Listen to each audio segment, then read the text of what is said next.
Aujourd'hui, je vais parler de comment vivre dans son auto avec le peu d'argent possible.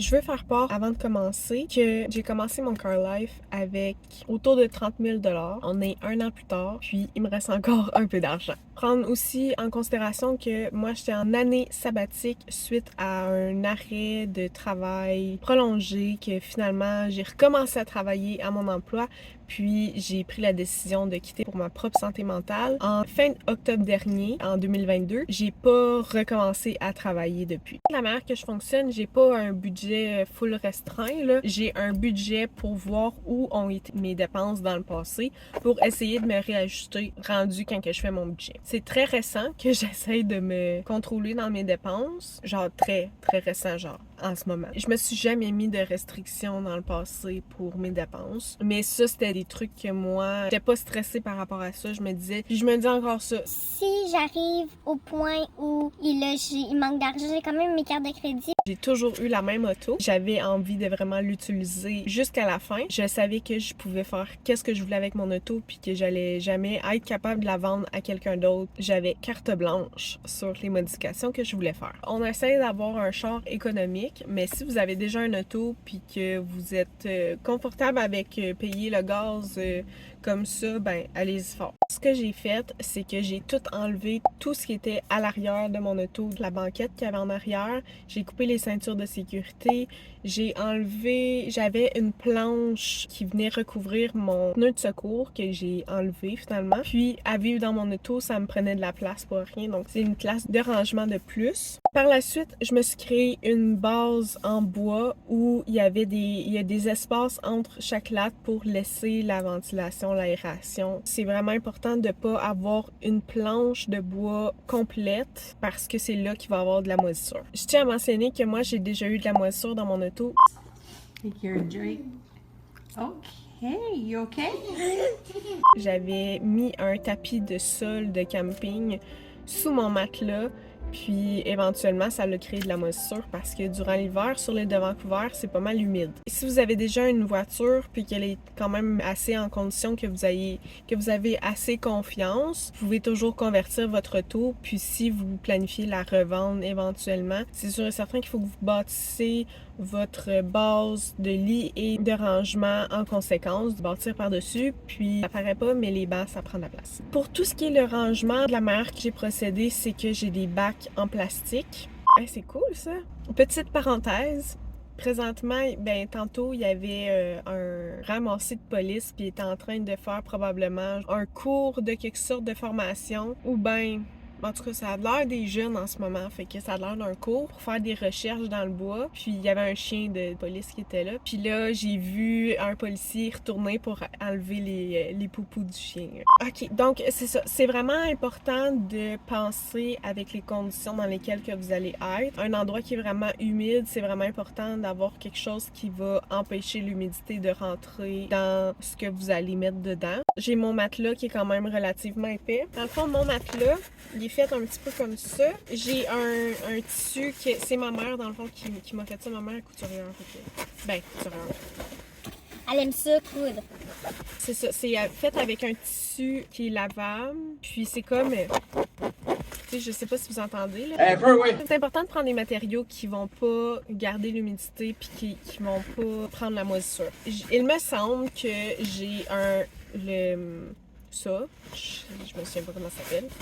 Après ça, j'ai 2 épaisseurs de ce matériel-là que tu peux trouver dans des magasins de tissus. En tout cas, j'ai plusieurs épaisseurs. Pour mes matelas, ça, j'en ai pas là-dedans, mais j'ai mis un carton entre mes épaisseurs de l'affaire blanc. Là. Entre ça, j'ai mis un carton. Puis ce que ça fait, c'est que ça fait en sorte que ça vient pas tout s'écraser. Ça reste pas écrasé. Serrez avant et après, vous verrez la différence par vous autres même. Puis c'est important de vérifier qu'il n'est pas embarqué un sur l'autre si c'est en plusieurs sections parce que vous allez voir, aussitôt que vous commencez à voir que vous n'êtes pas bien, si vous prenez cette technique-là, écoute, vous pouvez essayer n'importe quelle technique. Là. Moi, je dors extrêmement bien dans mon lit. Je dors mieux dans mon auto que, même si je me fais réveiller là, par mon chat, je dors mieux dans mon auto que dans un lit maintenant. Genre, j'ai mal au dos quand je dors dans un lit. Mais j'ai mal au dos quand que mes cartons sont plus vraiment comme ça et non pas comme ça. Quand ils sont rendus comme ça, je le sens parce que je commence à avoir mal au dos. J'ai aucune idée combien ça l'a coûté. Ça l'a quand même coûté un peu cher, mais dans les centaines de piastres, là. Mais je me souviens pas. J'ai aucune idée. Aussi, c'est important d'avoir une multitude de couvertures. Comme ça, tu peux t'adapter avec la température qu'il y a. La manière que je fonctionnais durant l'hiver, j'ai jamais eu froid. Ben, j'ai eu froid, mais je faisais juste démarrer mon auto le temps que mon auto se réchauffe, puis après ça, je me recouchais. D'avoir des couvre-vitres en Reflectix. En tout cas, les couvre-vitres, c'est important de les mettre. Aussitôt que tu fermes ton auto, c'est important de ne pas partir le chauffage trop longtemps en direction des vitres quand tu as ça, parce que sinon ça beurre tes vitres. J'ai ma vitre côté conducteur qui est toute... c'est comme si ça s'est imprégné dedans. Avoir des linges pour venir essuyer vos vitres le matin quand vous vous réveillez, parce qu'il va y avoir de la condensation, évidemment. D'avoir une petite veilleuse. C'est toujours le fun parce que ça l'évite d'utiliser tout le temps son téléphone. Et durant la nuit, s'il y a quelque chose, ben, tu viens que l'ouvrir. Il y a des personnes, des fois, qui utilisent des frontales. Moi, ben, j'en avais pas, puis ça me tentait pas de m'en acheter. Sinon, j'ai des bons yeux dans le noir. Fait que... Par rapport au dodo, n'oublie pas de liker et de t'abonner si tu aimes le contenu qui va suivre.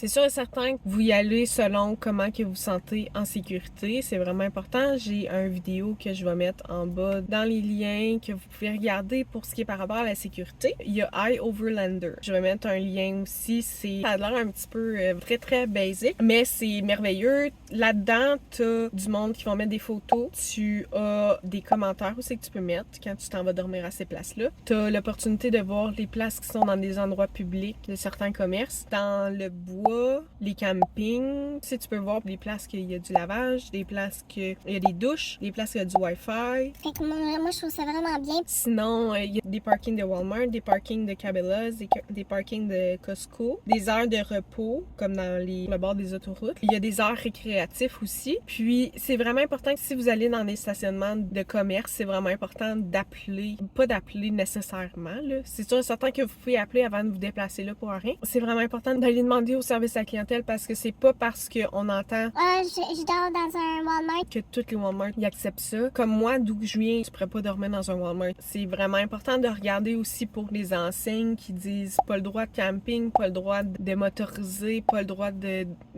oversleeping. C'est quoi déjà? Overnight, quelque chose de même, là. En tout cas, c'est vraiment important de regarder pour la signalisation. puis si tu veux vraiment être sûr et certain de ne pas te faire cogner dans la tête puis que tu veux pas prendre de chance pantoute, regardez sur les sites aussi des municipalités ou des villes où que tu te trouves pour voir s'ils ont un règlement pour t'assurer qu'il n'y aura pas un policier ou quelqu'un qui va venir t'achaler. Aussi pour les stationnements dans les entreprises, c'est souvent ceux qui acceptent qu'on dorme dans leur stationnement, c'est souvent ceux qui ont comme un guard là, qui se promène en auto durant la nuit. En faisant ça, tu vas réaliser qu'il y a certaines personnes qui sont mécontentes des gens qui profitent de la vie plus qu'eux autres. Il y a des personnes qui vont klaxonner durant la nuit ou le matin très très tôt juste pour réveiller et provoquer les gens qui veulent profiter de la vie puis qui ont réalisé que payer pour vivre, ce n'est pas nécessairement la meilleure chose. C'est vraiment important de comprendre que quand que tu dors dans ton auto puis que tu t'en vas pas, mettons, dans un camping, c'est important de respecter l'art de vivre en société. Donc, tu laisses pas tes vidanges partout. Donc, c'est vraiment important de ramasser derrière soi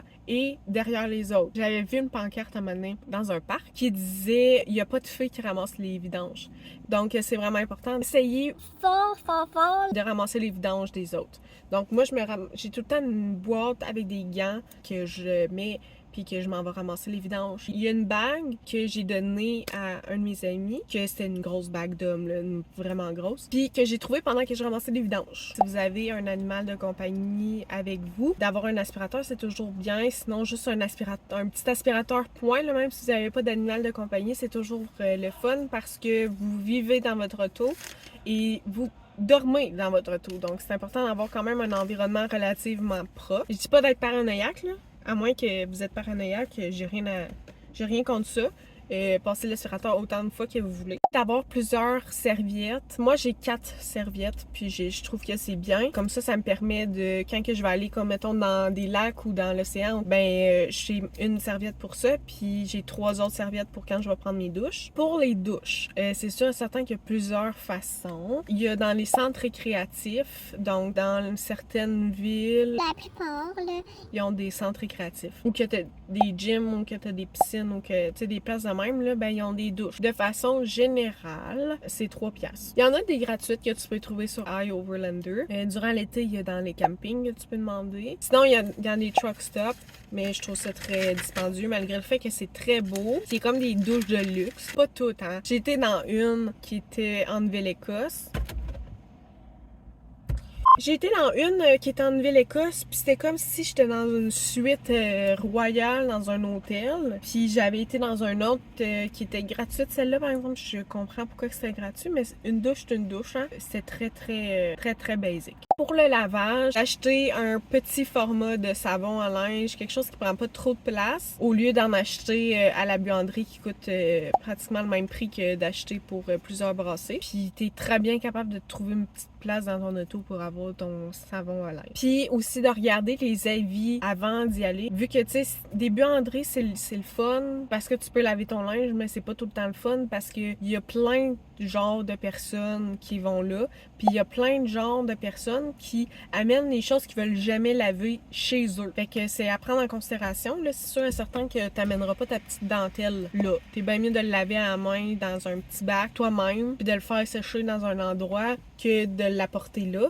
Mais de façon générale, c'est quelque chose qu'il faut vraiment prendre en considération. Et d'acheter entre 6 et 9 rouleaux de papier toilette. Puis moi, j'ai trouvé de la place. Pour ce qui est Wi-Fi et chargé, tu peux aller dans des bibliothèques municipales ou dans des petits cafés. Ou moi, ça m'est arrivé une fois de demander dans un hôtel puis de savoir si je pouvais utiliser leur Wi-Fi. Puis ils m'ont dit oui, il n'y a pas de problème. Fait que j'ai été là. Pour charger, moi, mon père m'avait acheté des petites batteries rechargeables pour le Wi-Fi sans que vous ayez besoin de sortir de votre véhicule dans le stationnement de certains Canadian Tire. J'ai un single burner. Ça me permet de pouvoir aller à l'épicerie puis de m'acheter des trucs genre du craft dinner, des pâtes. C'est des trucs là, que je peux garder plus longtemps puis faire cuire éventuellement avec un set de chaudron. C'est sûr et certain que de faire des épiceries et non pas aller dans des restos ou dans des cafés, c'est toujours mieux. Ça dépend de votre amour envers cuisiner. J'ai aucun amour envers cuisiner. Donc c'est ça. C'est sûr et certain que c'est quelque chose à vraiment prendre en considération. La bouffe, c'est vraiment quelque chose qui prend énormément d'argent. Surtout maintenant, de s'acheter de la vaisselle en plastique, préférablement du plastique recyclé, mais bon, vous faites ce que vous voulez. Quand vous vivez dans votre auto, de s'acheter un set, c'est bien en masse, puis d'avoir peut-être une fourche. Tu sais, là, c'est comme il y a une cuillère, une fourchette, puis un couteau, tout dans la même chose, là. J'avais acheté ça, je me suis acheté après ça un set en bambou. C'est tout ce que j'ai, puis c'est bien en masse. Aussi d'avoir plusieurs verres à café. On maximise sur les trucs qui sont réutilisables et non pas genre des petits verres que t'achètes au Dollarama. Après ça, de s'acheter un contenant pour l'eau. Je sais pas si vous avez déjà acheté des bouteilles d'eau dépanneur. Oui. Mais pour moins d'1 litre, ça coûte plus cher qu'un 7,5 litres. Fait que tu t'achètes dans les épiceries, il y a dans certaines épiceries, c'est pas toutes les épiceries, il y a des contenants que vous pouvez acheter. Tu sais, je le remplis aux 2-3 jours. C'est dans tout le Canada, là, un 7,5 litres, c'est environ entre 1,20 et 1,75. Un truc pour venir mettre votre filtre puis votre café pour faire votre café, ça va vous aider à épargner de l'argent, beaucoup d'argent. Moi, j'étais une très grande fan de Starbucks. Je le suis encore, c'est toujours bon, mais j'ai un petit peu abusé. Puis à 9 piastres du café à chaque fois, ça monte vite. Il y a plusieurs hacks avec le Starbucks. Donc, tu as le Wi-Fi, tu as les plugs pour charger toutes les électroniques que vous avez. Tu peux demander d'avoir un verre, là, le plus grand. Tu as juste à demander le plus grand format, là, quand tu fais les demandes qui vont suivre, là, que je vais dire. Ils vont pas te charger. De la glace, de l'eau froide, tu peux demander avec ou sans glace, et de l'eau chaude. Faire un café sans dépenser de l'argent dans une place à café. Tu t'en vas au Starbucks, à commande à l'auto, puis tu demandes un verre d'eau chaude.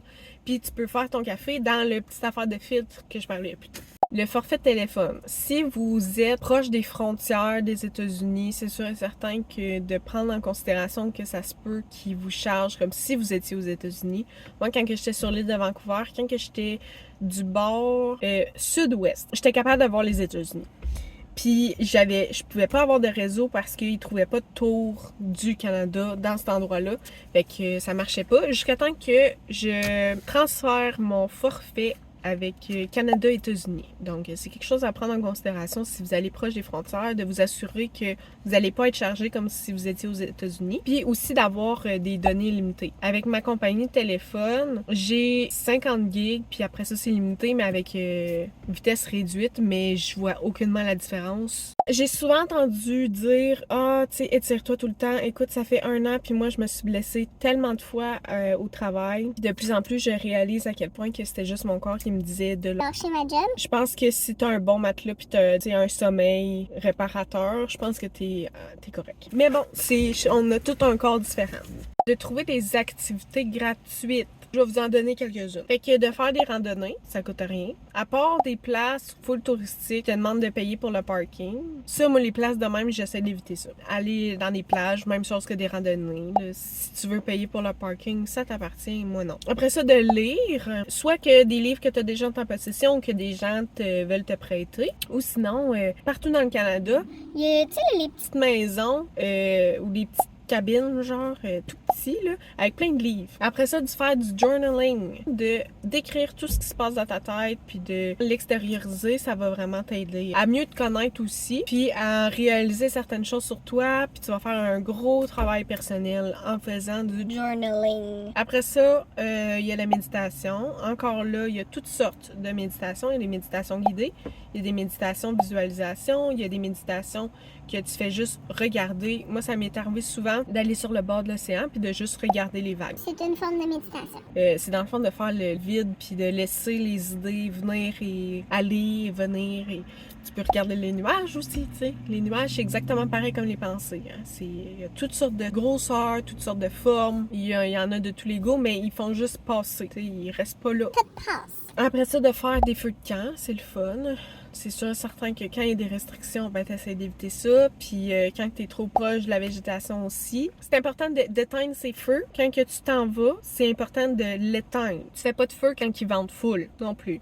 Pratique ta patience, essaye de faire des feux sans utiliser de gaz. Tu vas voir, il y a une belle satisfaction en arrière de ça. De faire le ménage de ton auto, le ménage dans tes dossiers, le ménage dans tes photos, le ménage dans plein d'affaires, d'organiser, de restructurer. Tu sais, c'est important de comprendre que de vivre dans son auto, c'est un gros changement. Ça peut être aussi juste une fin de semaine, puis ça peut être juste une semaine ou deux, ça peut être quelques mois. Mais tu sais, c'est vraiment un shift. Fait que de réaliser que tu prends la décision de faire ça, ben vis-le au complet, tu sais. Vraiment, prends le temps de réorganiser ta vie en conséquence de où c'est que t'es en ce moment, puis de voir qu'est-ce qui peut fonctionner, qu'est-ce qui peut pas fonctionner, comment t'es par rapport à comment tu vis en ce moment. Tu sais, il y a tellement de questions que tu peux te demander, de réflexions que tu peux faire. C'est bénéfique d'être en solo et de vivre dans son auto avec le strict minimum. Puis aussi de tout faire ce que tu remets à plus tard. J'espère que vous avez appris quelque chose, puis que vous allez essayer des trucs. Puis, si vous avez des questions, des commentaires, je vous invite à le faire. Abonne-toi pour rien manquer chaque semaine et laisse un j'aime en partant.